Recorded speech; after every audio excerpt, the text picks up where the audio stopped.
اعوذ باللہ من الشیطان الرجیم بسم اللہ الرحمن الرحیم الحمد للہ رب العالمین والصلاة والسلام علی خیر خلقہ محمد وآلہ الطیبین واللعنۃ الدائمۃ علی اعدائہم اجمعین۔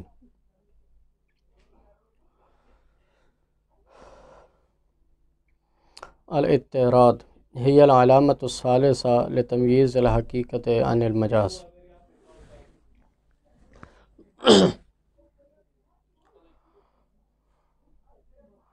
الموجز في الأصول قبلہ سماحت الشیخ جعفر سبحانی صاحب۔ آج ہم 7واں درس پڑھ رہے ہیں۔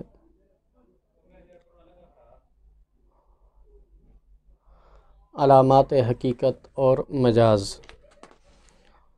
ان میں سے تیسری علامت مصنف فرماتے ہیں اور کتب اصولیہ میں بھی ذکر کی گئی ہے، وہ ہے الاضطراد۔ اضطراد اس کے ذریعے بھی حقیقت اور مجاز میں تمییز پیدا کی جاتی ہے، اور ایک لفظ کا کسی معنی میں حقیقت ہونے کی پہچان ہوتی ہے اضطراد کے ذریعے۔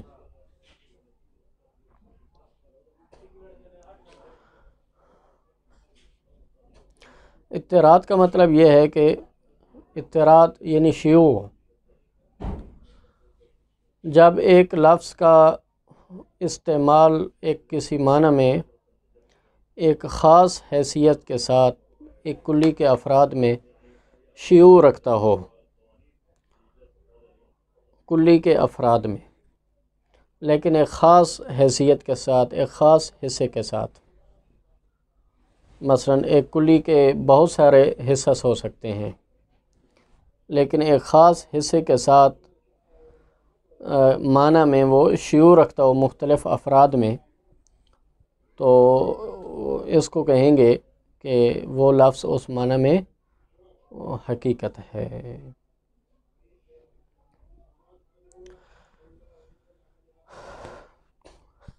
جیسے مثال دیتے ہیں کہ رجل کا لفظ کوئی زید کے لیے واضح نہیں ہے، اسی طرح امر کے لیے، بکر کے لیے علیحدہ علیحدہ طور پہ دیکھیں تو رجل کا لفظ کوئی واضح نہیں ہے، لیکن رجولیت کے اعتبار سے ان تینوں میں رجل کا لفظ استعمال ہوتا ہے۔ مثلا زید آیا، اس کی جگہ پہ بھی آپ کہہ سکتے ہیں جاء رجل۔ امر آیا، آپ اس کی جگہ پہ کہہ سکتے ہیں جاء رجل۔ بکر آیا، آپ اس کی جگہ پہ کہہ سکتے ہیں جاء رجل۔ تو یہاں پر رجولیت کے اعتبار سے ان افراد میں رجل کا لفظ آپ نے استعمال کیا، اس لیے یہاں پر جب آپ نے اس خاص حیثیت کے ساتھ استعمال کیا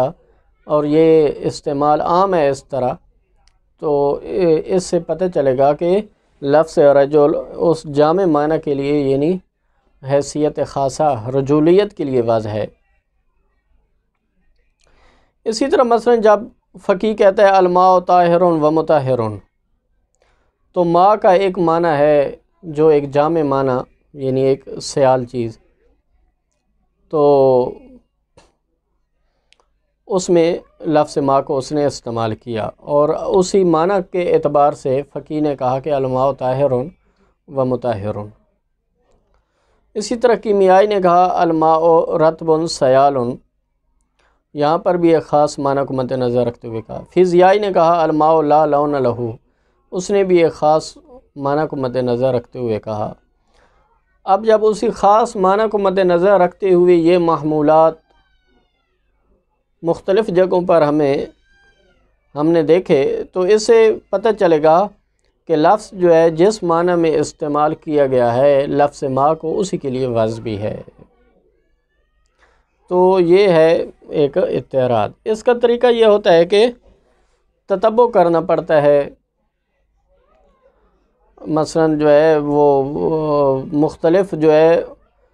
مثلا ہمارا واسطہ قرآن اور سنت کے ساتھ ہے، تو قرآن میں استعمال ہونے والے جو الفاظ ہیں، اسی طرح احادیث میں استعمال ہونے والے جو الفاظ ہیں، تو آپ دیکھنا چاہتے ہیں کہ وہ الفاظ جو ہے وہ کس معنی میں حقیقت ہیں، تو اس کے لیے یہ ہے کہ تتبع کرنا پڑے گا اور کچھ تحقیق کرنا پڑے گی۔ مثلا ایک لفظ اگر مختلف احادیث میں یا آیات میں ایک خاص معنی کے ساتھ بار بار استعمال ہوا تو اس کا مطلب یہ ہے کہ وہ اسی معنی میں حقیقت ہے۔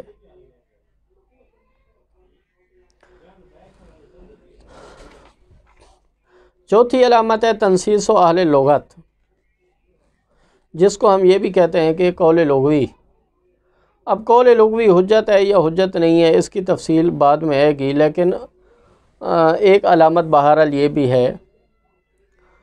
کہ قول لغوی یعنی ان حضرات کے جن کے نزدیک یہ حجت ہے قول لغوی،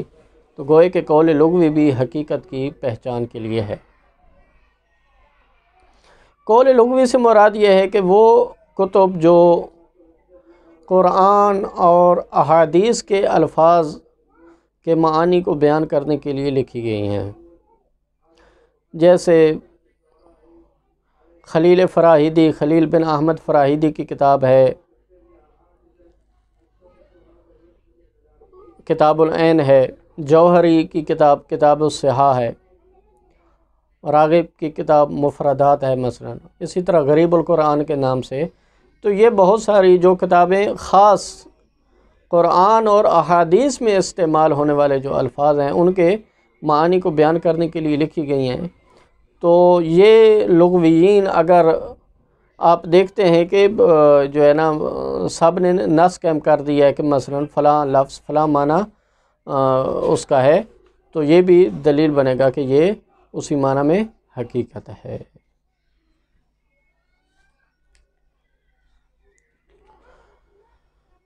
فرماتے ہیں الاعتراض ہی العلامت الثالثہ، یہ تیسری علامت ہے، لتمییز الحقیقت عن المجاز، حقیقت کو مجاز سے پہچان دینے کے لیے۔ وتوضیح ذلک، اس کی وضاحت یہ ہے، اذا اضطرد استعمال لفظ فی افراد کلی،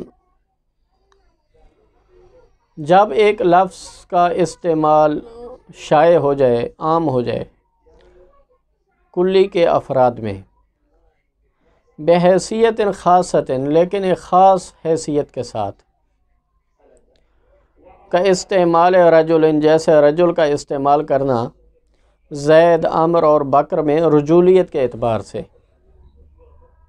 مع القطع بعدم کونہ موضوعا لکل واحد علی حدۃ، جبکہ ہمیں یہ قطع اور یقین حاصل ہے کہ یہ لفظ رجل، زید، عمر، بکر ان میں سے ہر ایک کے لیے علیحدہ علیحدہ طور پہ واضح نہیں ہے۔ یستکشف منہ، تو اس سے کشف ہوتا ہے وجود جامع بین الافراد، کہ افراد کے درمیان زید، عمر، بکر ان کے درمیان ایک جامع موجود ہے، قد وضع اللفظ بإزائہ، اور لفظ کو اس جامع کے مقابل میں واضح کیا گیا ہے۔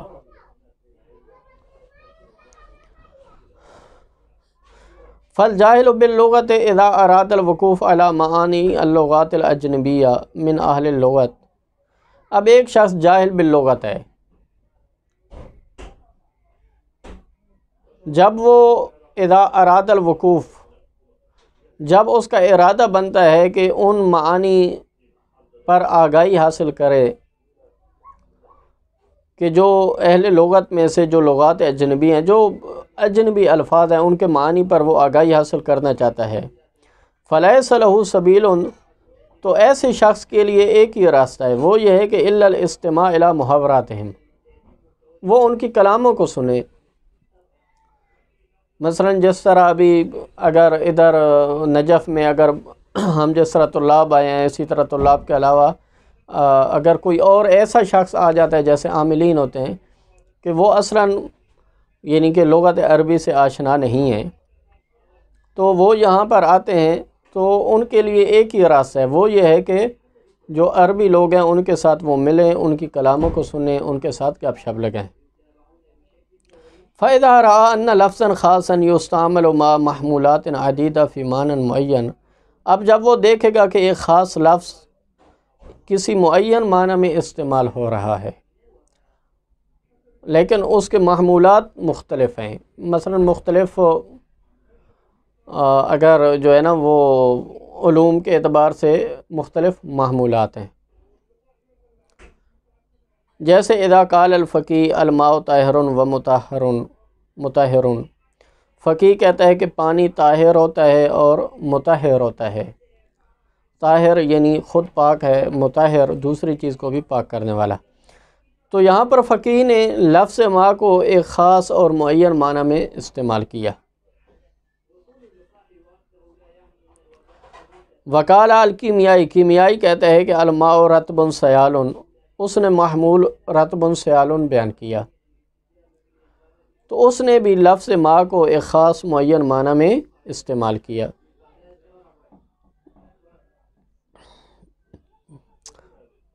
رطب سیال یعنی ماء جو ہے وہ مرطوب ہوتا ہے اور سیال بہنے والا ہے،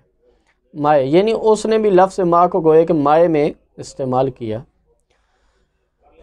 وقال الفیزیائی، فیزیائی کہتا ہے کہ الماء لا لون لہو، کہ ماء کے لیے کوئی لون نہیں ہوتا، پانی کے لیے کوئی لون، کوئی رنگ نہیں ہوتا۔ تو یہاں پر بھی اس نے لفظ ماء کو ایک خاص معنی میں استعمال کیا۔ اب یہاں پر فقیہ نے، کیمیائی نے، فیزیائی نے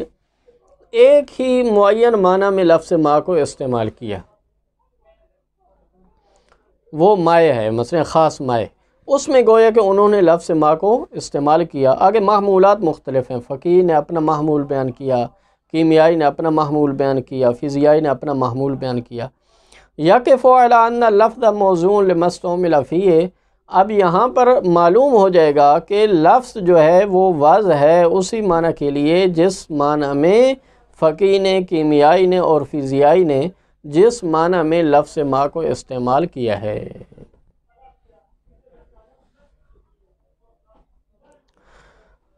لأن المسائل ہو، کیونکہ یہ استعمال جب صحیح ہو رہا ہے تو اس کی اما الوضع اب العلاقہ، یا تو وجہ وضع ہو سکتی ہے یا علاقہ ہو سکتا ہے، قرینہ، علاقہ، تعلق کوئی۔ والثانی لا اضطرادہ، اور دوسرے میں کوئی اضطراد نہیں ہے کیونکہ قرینہ کسی نے بھی استعمال نہیں کیا۔ فیتعین علاوہ، لہذا پہلی بات متعین ہے کہ وہ لفظ ماء اسی مائع معین کے لیے وضع ہے، تو یہ ہے اضطراد۔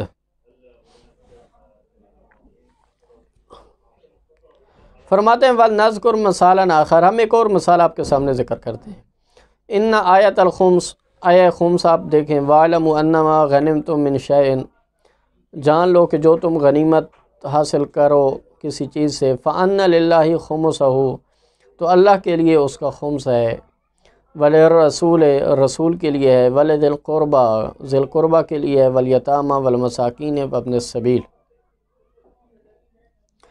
توجب اخراج الخمس عن الغنیمت، اب یہ آیت واجب قرار دے رہی ہے کہ غنیمت پر خمس دینا واجب ہے، لیکن بحث یہ ہے کہ فَهَلِ الْكَلِمَةُ الْغَنِیمَةُ مَوْضُوعَةٌ لِلْغَنَائِمِ الْمَأْخُوذَةِ فِي الْحَرْبِ، آیا کلمہ غنیمت یہ ان غنائم کے لیے وضع ہے کہ جو جنگ سے حاصل ہوتے ہیں؟ وہ غنیمت، مثلا غنیمت کا ایک معنی جو ابتدائی طور پہ ذہن میں آتا ہے وہ جنگ کے نتیجے میں حاصل ہونے والا مال۔ امام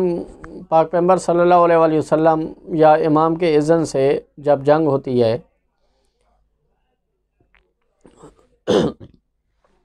تو جنگ کے بعد غیر منقول جو اشیاء ہوتی ہیں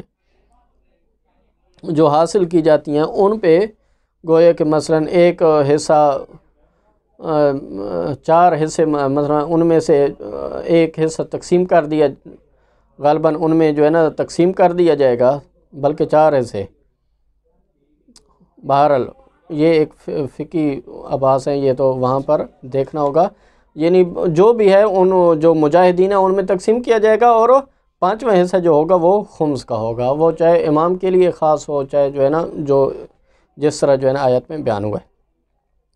اب یہاں پر جو بحث ہے وہ یہ ہے کہ آیا غنیمت سے مراد وہ ہے کہ جو جنگ سے حاصل ہونے والا مال ہے، او تعم کل فائدۃ یحوزها الانسان من طرق شتیٰ،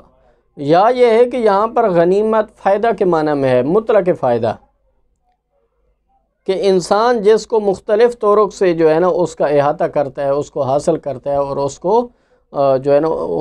یعنی اپنے پاس لے آتا ہے، تو آیا یہاں پر مطلق فائدہ مراد ہے یا غنیمت وہی جنگ میں حاصل ہونے والا مال ہے؟ اب فرماتے ہیں دوسرا معنی مطلق فائدہ یستکشف الثانی عن طریق الاضطراد فی الاستعمال، یہ ہمیں کیسے معلوم ہوا دوسرا معنی؟ تو یہ ہمیں اس طرح معلوم ہوا کہ استعمال میں یہ معنی مضطرد ہے، عام ہے، شیوع رکھتا ہے۔ فَإِذَا تَتَبَّعْنَا الْكِتَابَ وَالسُّنَّةَ، مثلا ہم نے جب تتبع کیا کتاب اور سنت کا، نجد تو ہم نے دیکھا کہ اضطراد استعمال یا اس غنیمت کے لفظ کا استعمال عام ہے فی کل ما یحوزہ الانسان، ہر اس میں کہ انسان جس کو احاطہ کر لے، من ای طریق کان، جس طریقے سے بھی ہو، تو اس معنی میں اس کا استعمال ہوا ہے لفظ غنیمت کا۔ جیسے اللہ تعالیٰ کا قول ہے تبتغون عرض الحیات الدنیا فعند اللہ مغانم کثیرہ، تبتغون عرض الحیات الدنیا، عرض الحیات الدنیا، آپ دنیاوی زندگی کے مال و متاع کو چاہتے ہو، فعند اللہ مغانم کثیرہ، اللہ کے پاس مغانم ہیں، کثیر مغانم ہیں۔ اب یہاں پر غنیمت کا جو لفظ ہے والمراد مطلق النعم والرزق، یہاں پر اللہ کے پاس مغانم ہے، مراد جنگ والی وہ غنیمت نہیں ہے، بلکہ مراد یہاں پر مطلق نعم والرزق ہے، یعنی خدا کے پاس کثیر فوائد ہیں،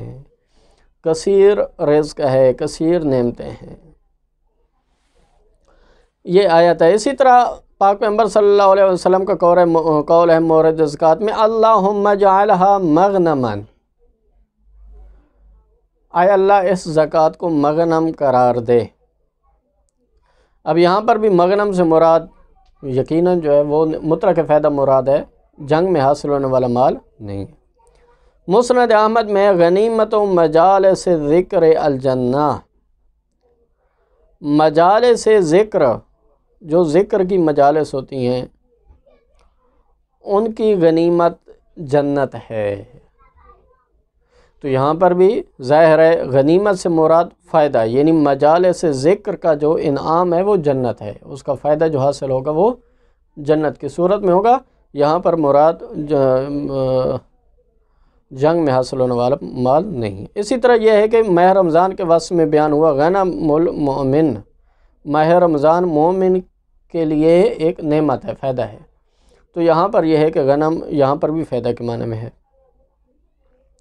فَهَذِهِ الاستعمالات الکثیرہ المتعرضہ، اب یہ کہتے ہیں یہ استعمالات کہ جو متعرض ہیں، جو عام ہیں، احادیث میں بیان ہوئے ہیں، باقی آیات میں بیان ہوئے ہیں، تکشف عن واضح المعنی العام، یہ کاشف بنتے ہیں کہ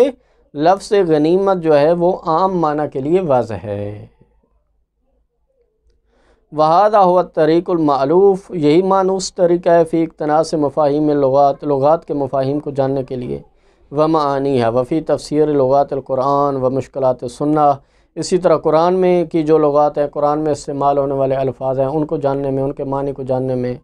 ومشکلات السنہ، سنت میں جو الفاظ استعمال ہوئے ان کو جاننے کے لیے، وعلیہ کاتبۃ المحققین، تمام محققین کا یہی طریقہ کار ہے۔ ویطلق علی ھذا النوع من تفسیر القرآن التفسیر البیانی، اور اگر قرآن کی تفسیر کوئی شخص اسی انداز میں کرے کہ قرآن میں استعمال ہونے والے الفاظ ان کے معانی کو اضطراد کے طریقے سے جانے، تو ایسی تفسیر کو تفسیر بیانی کہتے ہیں۔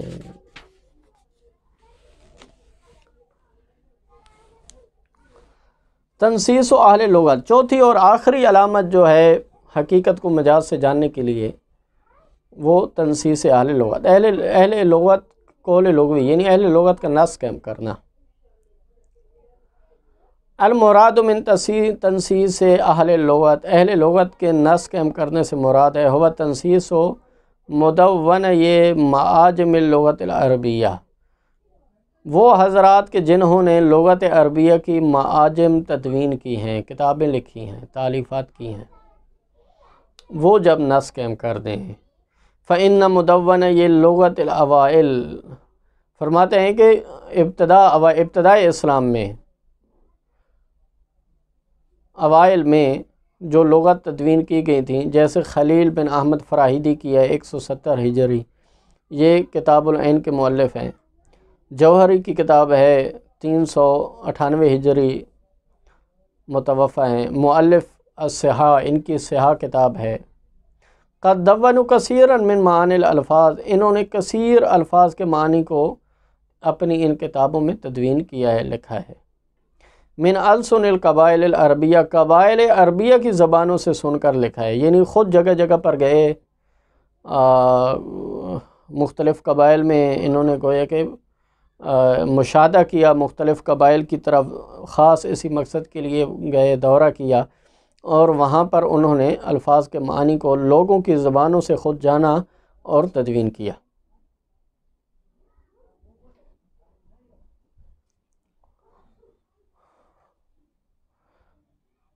وسکان البادیہ، دیہاتوں میں گئے، فتنسیس مثل ہؤلاء، ان جیسے لوگ اگر کتاب میں کوئی معنی لکھ دیتے ہیں، یکون مفیدا للاطمینان بالموضوعات، تو یہ موضوع کے لیے اطمینان کا یہ فائدہ دے گا۔ ہادہ وصیات تفصیل الکلام فی حجیت قول اللغوی، اب یہ فرماتے ہیں یہ بات اپنی جگہ پر ہے، یہ مفید اطمینان ہے، تو اطمینان کی وجہ سے ہم کہہ رہے ہیں کہ مثلا جو ہے بعض اوقات اطمینان پیدا ہو جاتا ہے ان کتابوں سے، تو ہمیں پتہ چل جاتا ہے کہ اس لفظ کا یہ معنی ہے، لیکن آیا قول لغوی حجت ہے، یہ حجت نہیں ہے، یہ ایک الگ بات ہے، یہ بعد میں ہوگی۔ وصلی اللہ علی محمد وعلیہ